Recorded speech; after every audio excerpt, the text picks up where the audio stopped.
Death is a painful thing because we lost someone we love, because we lost the best person we knew.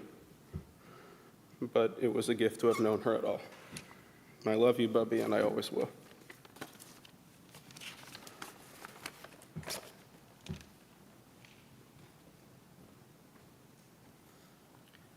I'd like to invite son Larry.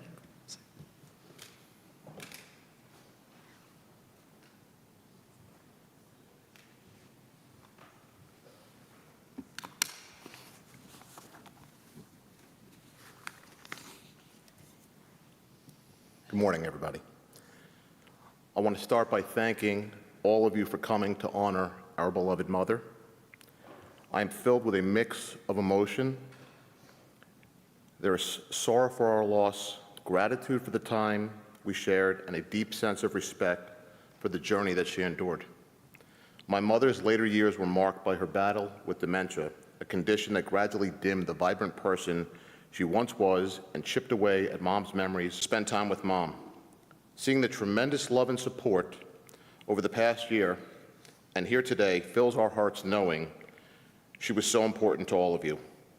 In this eulogy, just as she was in her final years, in this eulogy, I wish to honor her, and her Judaism. Hang on, I just lost my place.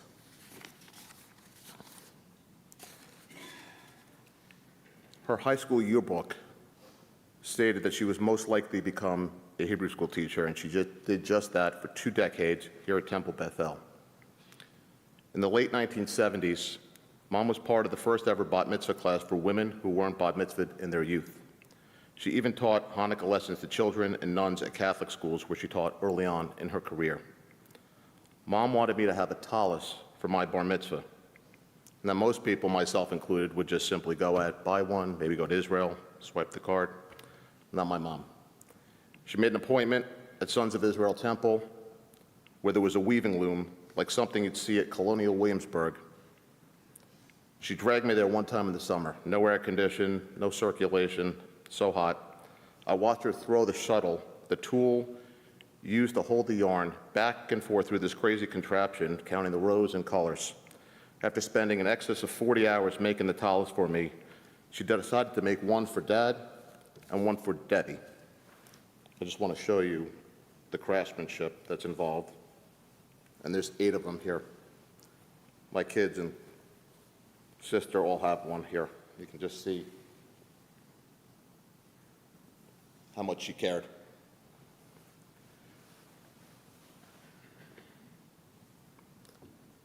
She wanted it to have meaning. L'dor vador, which translates from generation to generation. In 2017, Mom and Dad took my family and Debbie's family to Israel on a trip that was meticulously planned and one which all of us talk about to this day. We moved to Allentown in 1976 from Staten Island.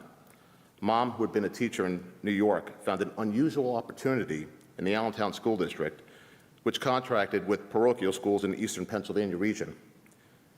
The job entailed driving a giant van the size of, you'd see somebody tailgating at a game like a Winnebago, which was to be her traveling classroom, to places like Weatherly and Slatington.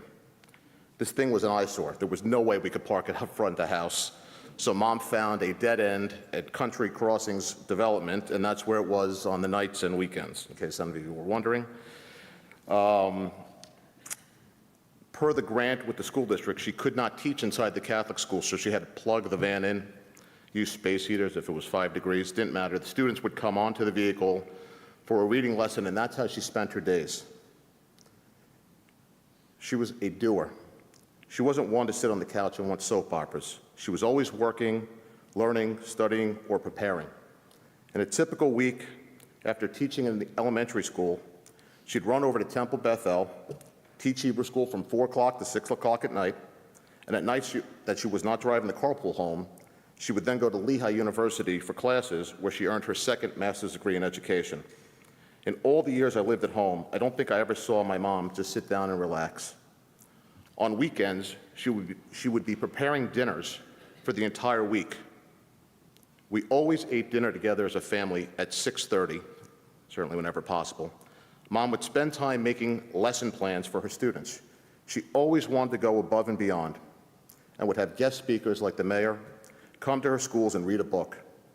She created an innovative reading program that would incorporate the teachers in the school into a big production to get the students invigorated about reading.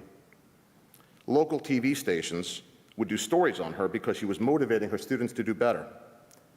Mom definitely left an impact because in 1992, the then Governor Bob Casey named her the Pennsylvania Teacher of the Year. As natural and gifted as my mother was at teaching, her greatest joy was her family. She was Bubby extraordinaire to Danielle, Brandon, Alyssa, Shana, and Bradley. Nothing meant more to her than spending time and creating memories with her grandchildren. She was a superhero mom to Debbie and me, and a remarkable mother-in-law to Stacy and Brett, who she considered to be her own kids. She always said she had 4 kids, not 2. Her priority was always the safety and well-being for all of us. For example, when I was in high school and very active in BBYO, Mom always opened the house, and we would have 60 people sleeping in our basement for a convention weekend, although she did find a way to embarrass me because she let everybody know there was plenty of milk and cake, but she didn't want to be responsible for any future BBYOers being conceived that night in her house. When Debbie was going to Australia to work for 3 months, Mom flew halfway across the world just to make sure that Debbie had toilet paper in her apartment. When she found out that Brett was shoveling snow with just a shovel, she went out and bought him a snowblower. If I had to think of, I was trying to think of one anecdote that would really capture the essence of who my mom was, and it's probably the oldest memory I have. It's 1979, 1975, summertime, probably right around July 28th, so you know I remember this. And I'm 6 years old, Debbie's 3, Mom's all of 27. We're at Vale's Pizzeria on Amboy Road in Staten Island, eating pizza, and a pack of 10 teenage kids come in. They get their pizza, they're taking over the place. Everybody got pizza except one. And the other 9 ridiculed and they mocked him, and they were having a good old time, making sure that he knew he wasn't participating. And Mom snapped into action, and this is who she was. She just went up, she got 2 slices of pizza, she walked right over into the middle of that table, and she just said to the boy who didn't have, she said, "I believe you left this on the counter." And you just saw 10 mouths open up. They couldn't quite understand what was happening, but it's who she was. She would do the kind thing, being charitable, but yet allowing the recipient to have their dignity. She was always going above and beyond for her family, for her friends, and even complete strangers. That boy came over and thanked her. It didn't matter whether she was teaching Hebrew school, Catholic school, private school, or public school. She was there for all of them. She was always teaching. She was always giving us an example that we should live by. I want to mention that Mom and Dad were married for over 56 years. They traveled the world together, and they gave Debbie and me all the love, encouragement, and support we could have asked for, and then some. I always wore it as a badge of honor how young our parents were. Mom graduated college and was married at 19. She had me at 21 and was only 38 when I graduated high school. She was a grandmother at 51. I suppose I thought that one day I'd be 75 and talking about how my mom was still around at 96, but it wasn't to be. Mom, I love you so much. Thank you for all that you gave your students, your friends, and your family. I miss you every single day for the rest of my life. You are in my heart forever. May your memory be for a blessing.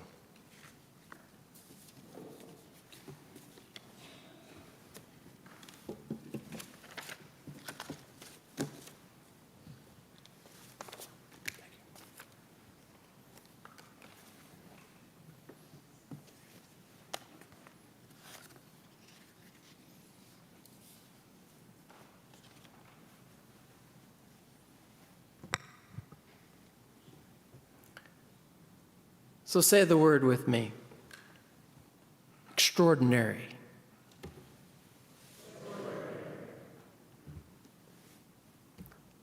That was Edie. Extraordinary.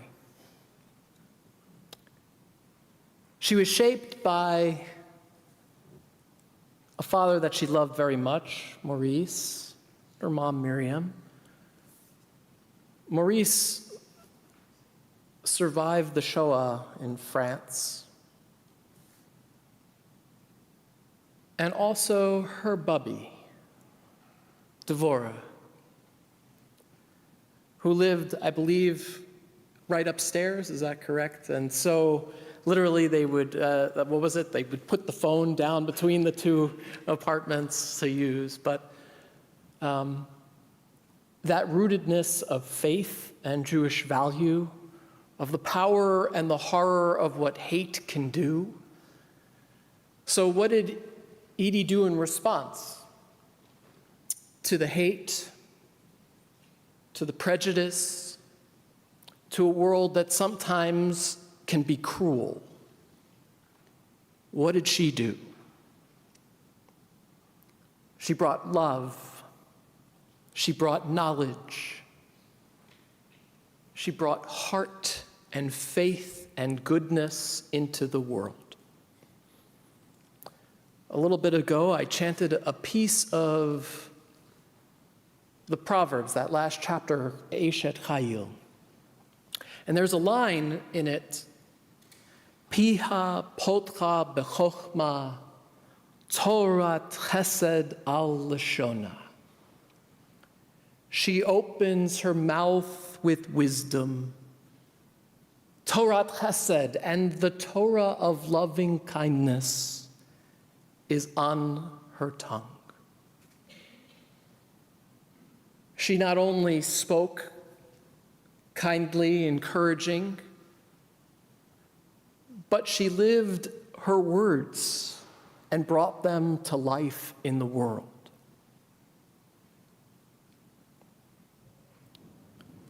Her siblings, Suzanne and Alan and Joni,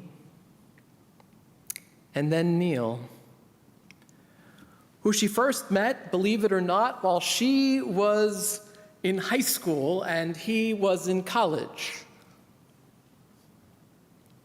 But we have a word for that. Beshert. I know a few years in between, but in the end, the Eibusher knows and brought you two together. And it was a house that was going to be filled with love and wisdom, a house of kindness. From Brooklyn to Staten Island to Allentown to Florida, wherever the two of you were, a lot of love in the world was brought. She graduated in 3.5 years from Tilden High School in 1965, then went on to Brooklyn College, again, in a shortened 3.5 years, graduated 1968. Of course, in education.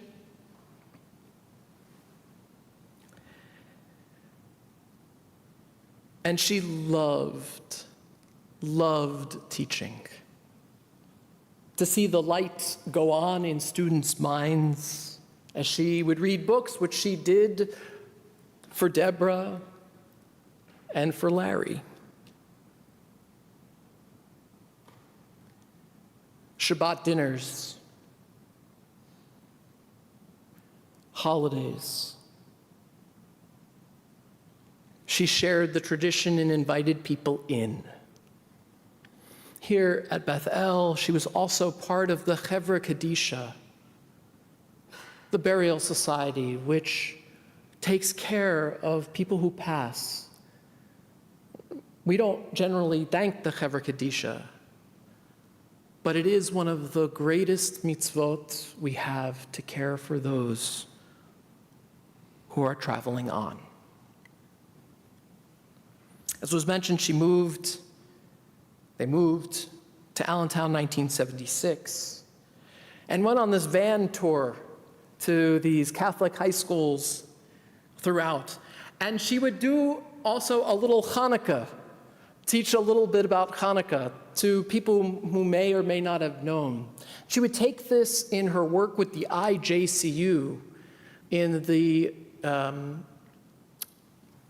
Youth and Prejudice program. So she would go into high schools, and Shari Spark, could always depend on her to teach people about what happened in the Shoah and why it's so important to break down the barriers of both indifference and also to be familiar and open-minded to so many, not to be closed or ignorant.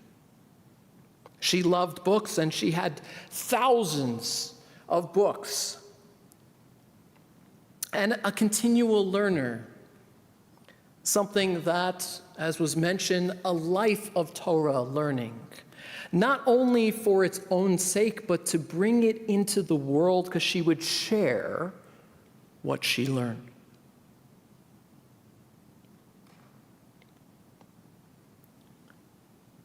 She sang here in the Bethel Choir, was a lifetime member of Hadassah. But in 2017, with the family and all the grandchildren, that 10-day trip to Israel where she got to go onto the floor of Yad Vashem, and if you know, there's the Ner Tamid, there's an eternal light, a flame that's a Ner Neshama for all of those in the Shoah, and she got to light it.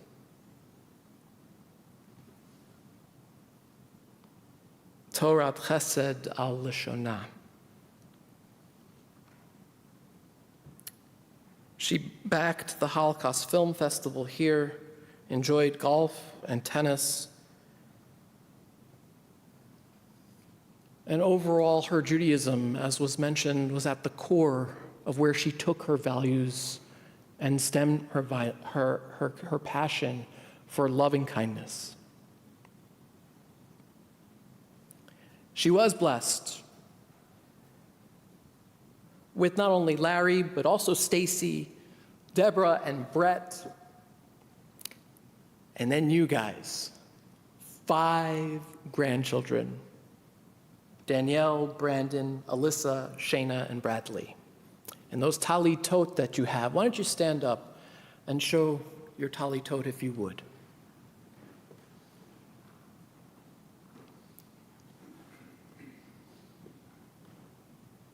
Created out of love. Now we have an idea that when you put on a talit, it's as if the Eternal One is literally wrapped around you in a hug. It comes from the parsha in the Torah where Moses is on the mountain in the cleft of the rock, and he says, "God, I want to see you, God." And Moses says, "I want to see you." And God says, you can't see me and live, but I'll tell you what, I'll put you and protect you in the cleft of the rock, and I'll pass by my kavod, my glory, and you'll see and feel the experience. So when you put those tali tot on, think of it like a hug from heaven for your bubby.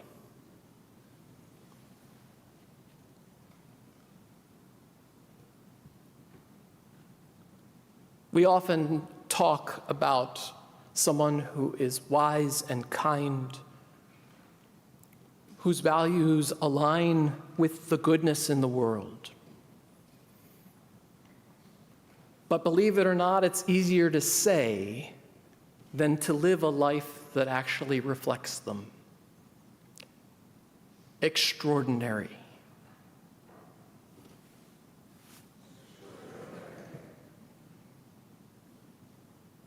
May Edie Faith Glickstein, Yehudit Fagel Bat Moshe V'Miriam, her life was lived extraordinary, her memory a blessing, and may the Torah of kindness and the wisdom that she imparted to friends, to family, to those she didn't even know. May it continue to be a blessing in the world. Amen. I'll now ask you to please rise.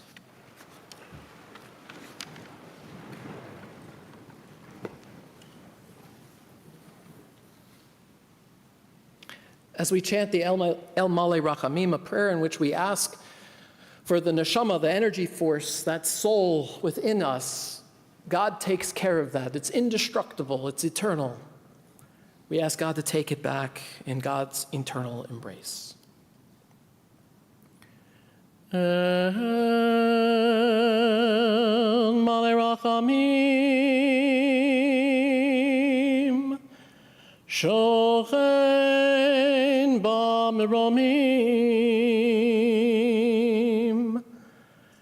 Amtzei Menucha Nechona, Tachat Kanefei HaShechina, B'malot Kedoshim Utorim, Kizohar Harakia Mazhirim, Et Nishmat Yehudit Fegel Bat Moshe B'Miriam,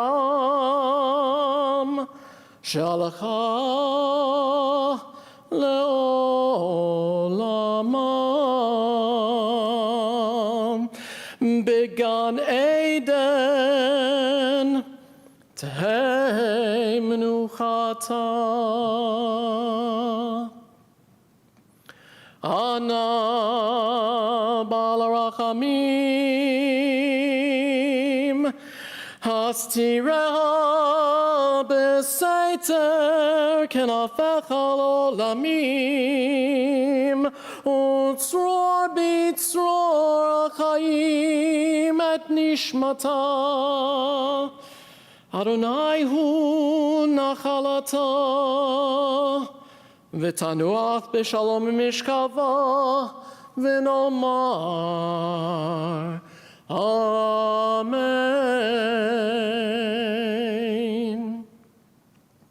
El Male Rachamim, exalted and compassionate God, grant infinite rest in your sheltering presence among the holy and the pure to the soul of Edith Faith Glickstein, who has gone to her eternal home. Merciful One, we ask that our loved one find perfect peace in your eternal embrace. May her soul be bound up in the bond of everlasting life. May she rest in peace. And let us say, Amen. Just one more piece. I would be remiss if I didn't also acknowledge my colleagues, Rabbi Moshe Re'em, who I know wanted to be here so very, very much, who had such not only high regard but truly loved Edie, and Shari Spark as well, the cantor here and teacher who's known Edie and conducted in the choir.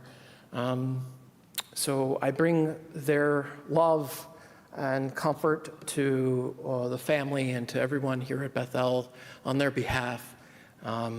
If they could be here, believe me, they would have been. So extend that.